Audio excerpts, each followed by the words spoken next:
here again and seeing the progress that's been made. I thought I'd give you a little background on how I got involved and why I continue to work on this.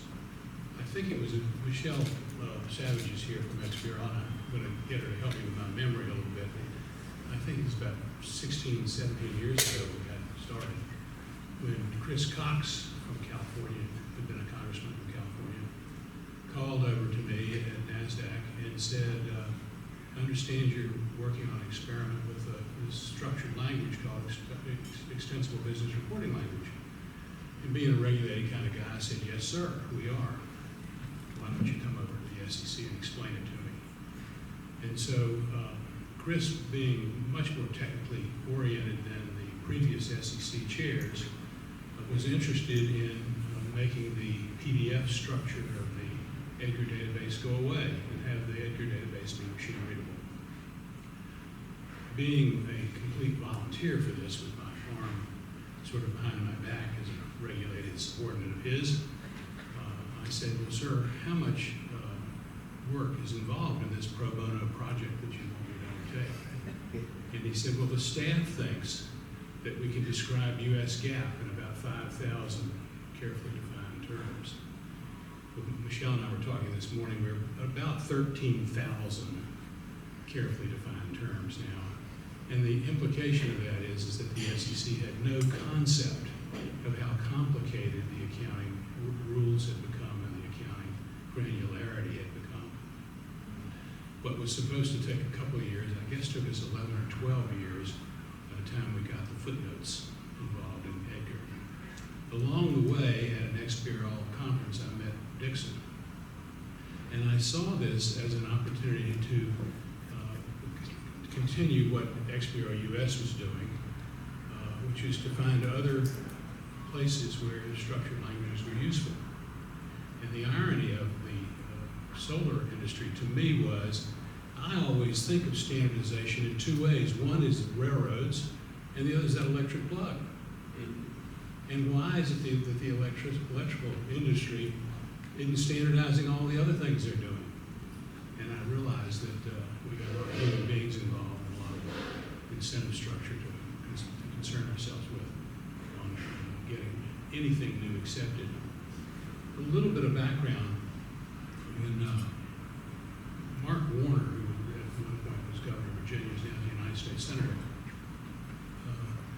happens to be a good friend. We had an angel fund together for a while.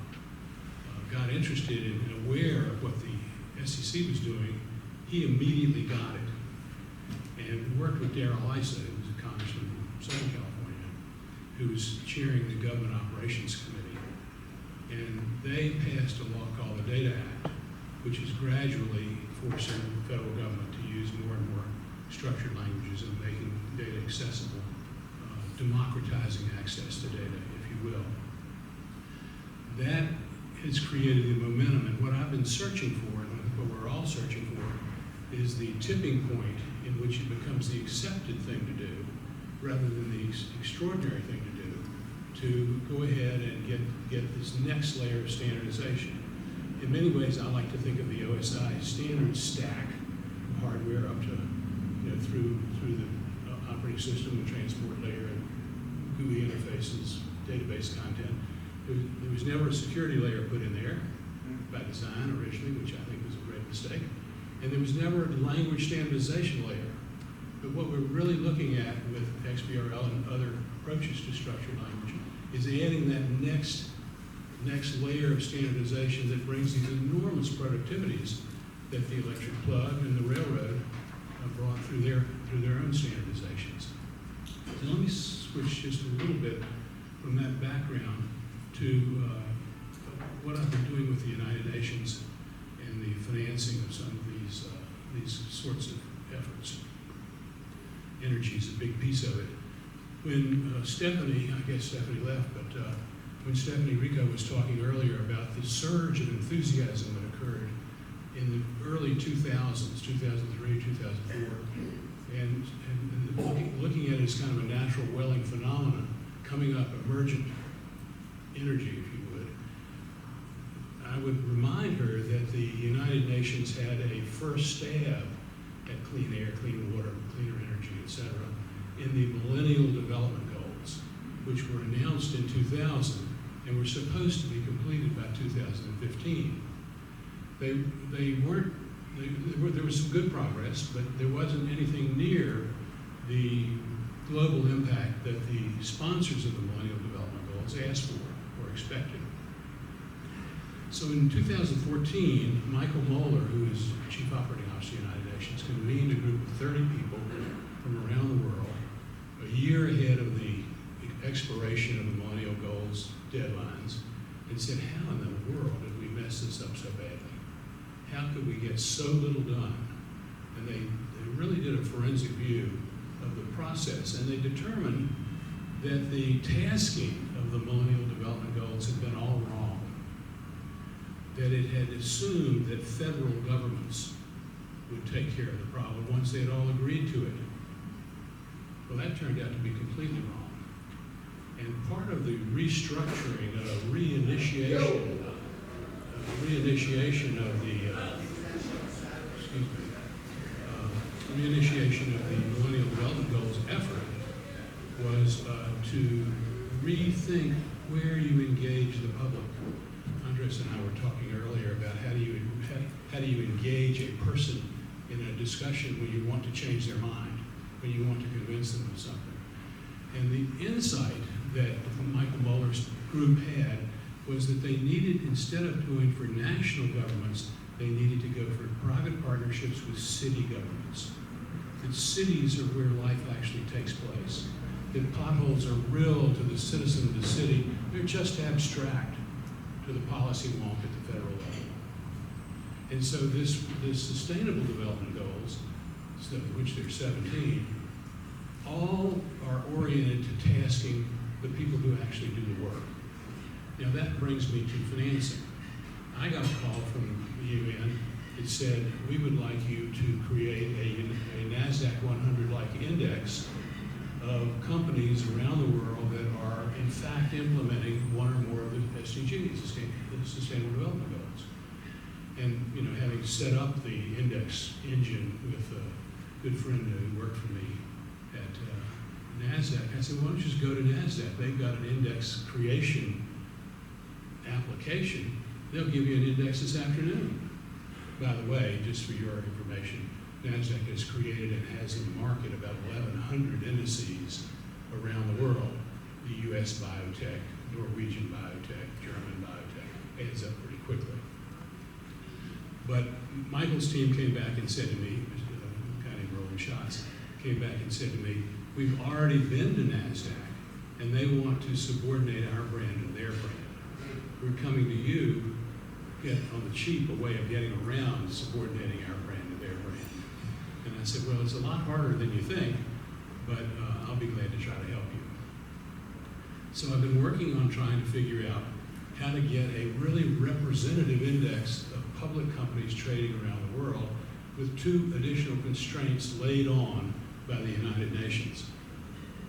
One of them is that the public companies need to state in their regulatory filings that they're committed to one or more of the SDGs. So that almost automatically knocks out all the American companies who have lawyers that won't let them commit to anything that isn't required. And so I said, how do I be credible with the really robust environmental, social, and governance movement in the United States if I can't include Apple? Apple puts out a book about an inch thick about all the environmental stuff it does, but it certainly doesn't put it in their regulatory filings. They don't really want to be legally committed to it. Very interesting nuance based on the legal culture of the different countries. The second thing that the United Nations laid down is that they wanted me to include really large companies because I think quite wisely they wanted to talk about really large cash flows. And they gave me an example. They said, well, you have to include Total. It's the old Alpha-Aquitaine oil company. And it is, in fact, an oil company. And so, again, the tree-hugging movement in the U.S., of which I'm probably part, would throw up on the idea of an oil company being in this index. But the United Nations people said, well, wait a minute now. Yes, they're an oil company, but they've diverted enough of their cash flow to become the second largest solar farm and the third largest wind farm in the world. Don't they get any credit? How do we be pragmatic about these legacy companies, all of whom are not pure to the ESG community? How do we include them? How do we motivate them? How do we incent them to use those gigantic cash flows for the sake of good? So one of the things that we've done is to create an index. We've been running it for about 2.5 years, and we're about 100 basis points better than the tracking, and we're using MSCI's Global World Index to be the benchmark. So we're about 100 basis points better than that.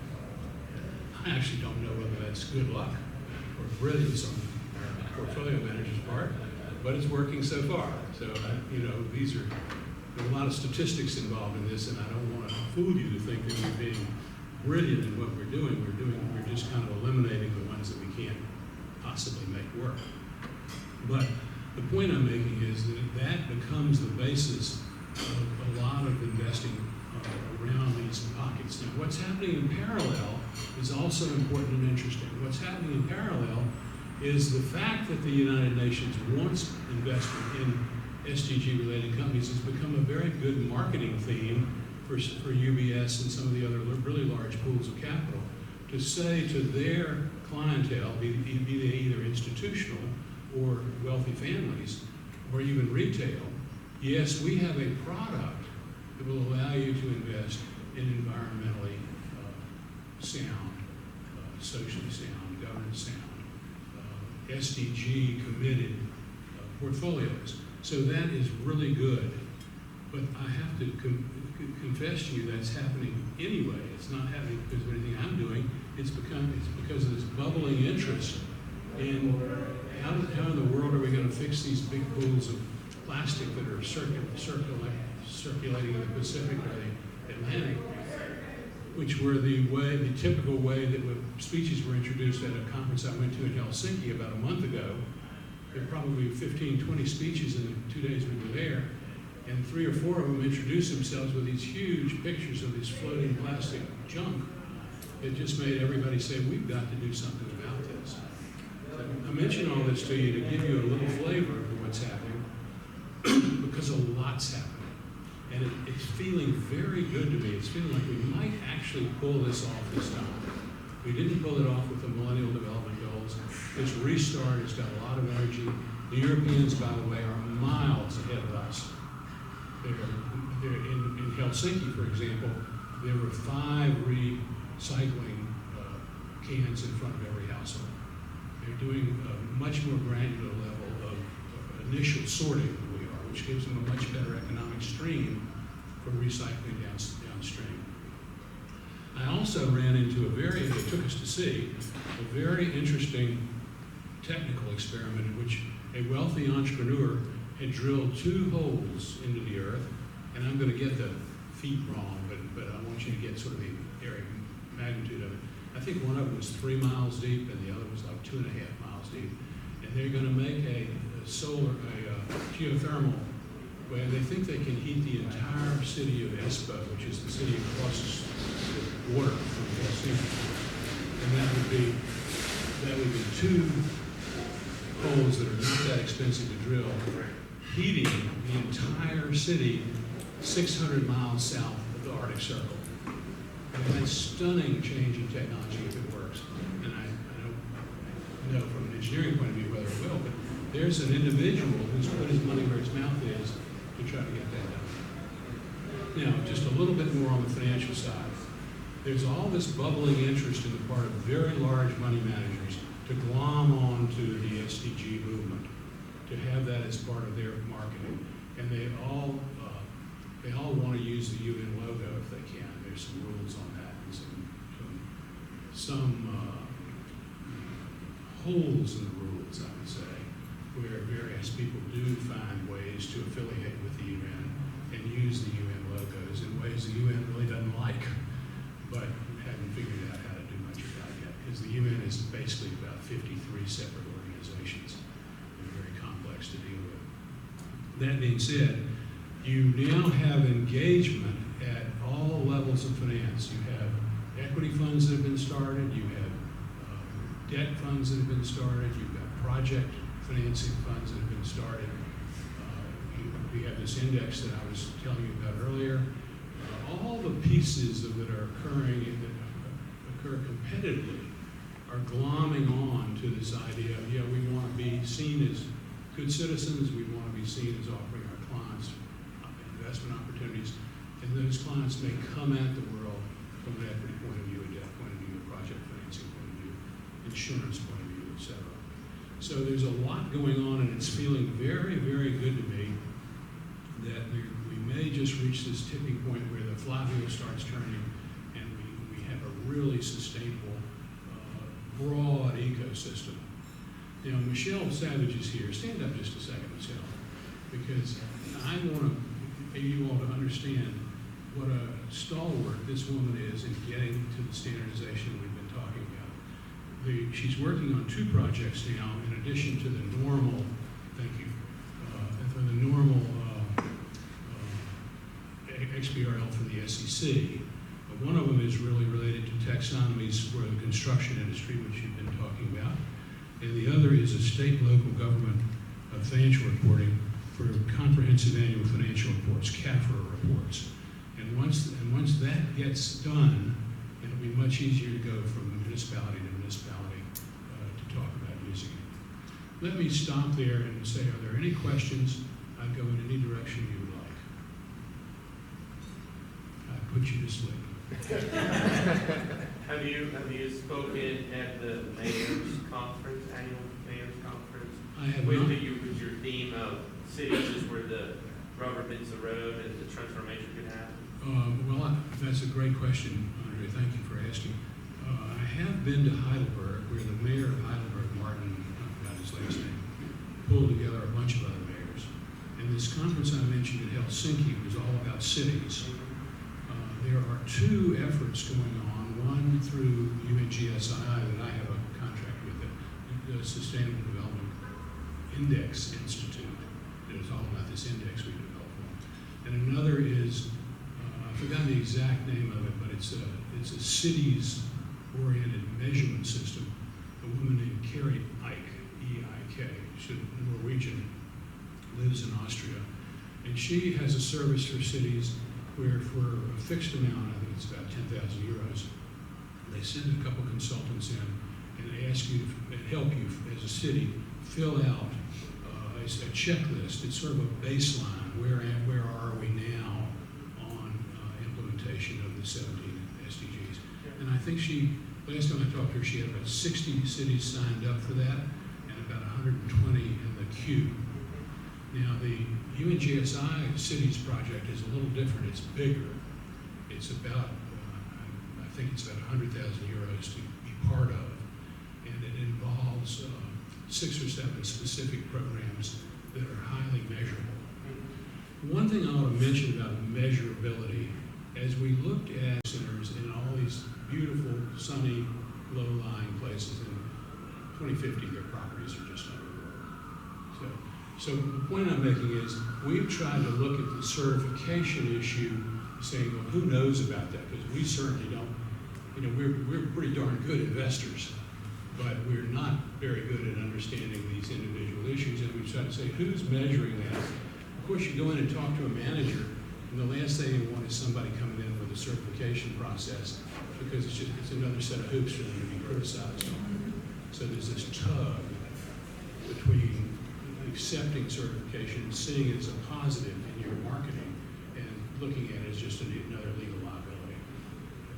So it's an interesting question, and we're getting more certification capability in more and more of the 17 SDGs, but we're not there on most of them. If you look at 169 targets under the 17, it's really sparse. Any other questions? Thank you very much.